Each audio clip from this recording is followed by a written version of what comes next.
साक्षी कांबळेला न्याय मिळाला पाहिजे, तिच्या आरोपीला फाशी झाली पाहिजे।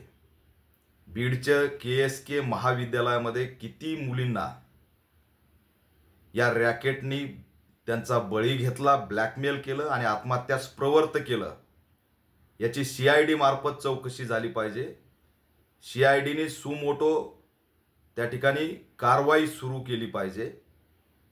हे रॅकेट, मुलींचा बळी घेणारं रॅकेट किती मोठं आहे, किती सक्रिय आहे आणि कोण कोण मुली त्याच्या बळी गेलेल्या आहेत, त्यांना न्याय मिळाला पाहिजे।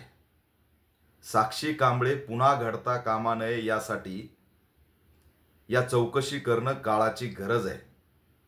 आरोपी नराधम, त्याच्यासोबतचे सहआरोपी, त्याची बहीण, ती सरकारी नोकरीतून सस्पेंड करून तिच्यावर सुद्धा गुन्हा दाखल झाला पाहिजे। आणि बीड हे कायदा व सुव्यवस्था या ठिकाणी गंभीर झालेला आहे।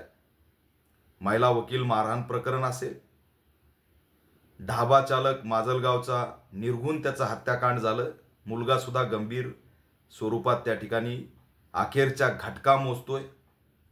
बाबासाहेब आगेचं दिवसाढवळ्या हत्याकांड झालं आणि काल साक्षी कांबळेचं लग्न होतं। मामाच्या घरी जाऊन तिने स्वतःला जेवता ताटावरून उठून फाशी लावून घेतली। एवढं भयंकर तिला ब्लॅकमेल केलं। या सगळ्या घटना बघता बीड हे एका SP कडून चालवणं अवघड आहे। बीडला विमानतळ येतंय, बीडला रेल्वे आलेली आहे, तेवढाच पद्धतीने बीडला कमिशनर ऑफिसची गरज आहे। त्याच्यामुळे ऑल इंडिया पॅंथर सेना मागणी करत आहे की बीड हा एका SP कडून सांभाळणं अवघड झालेलं आहे। तात्काळ बीडला कमिशनर ऑफिस झालं पाहिजे। शहरी भागासाठी बीड आयुक्त आणि ग्रामीण भागासाठी पोलीस अधीक्षक अशी जबाबदारी नोंदवल्याशिवाय आता पर्याय राहिलेला नाही।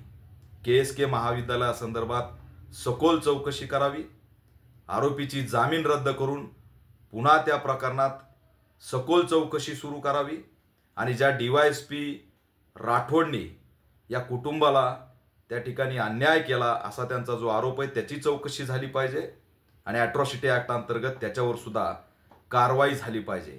पालकमंत्री अजित पवार यांना आम्ही पुन्हा सांगतोय, रयत संस्था, पुणे उपमुख्यमंत्री पद, बारामती हे सगळं सांभाळणं अवघड आहे आणि त्यात पुन्हा बीड पालकमंत्री पद शक्य असेल तर पालकमंत्री पदावरून बीडला वेळ द्या, अन्यथा राजीनामा द्या, अशी सुद्धा आमची पुन्हा एकदा मागणी आहे।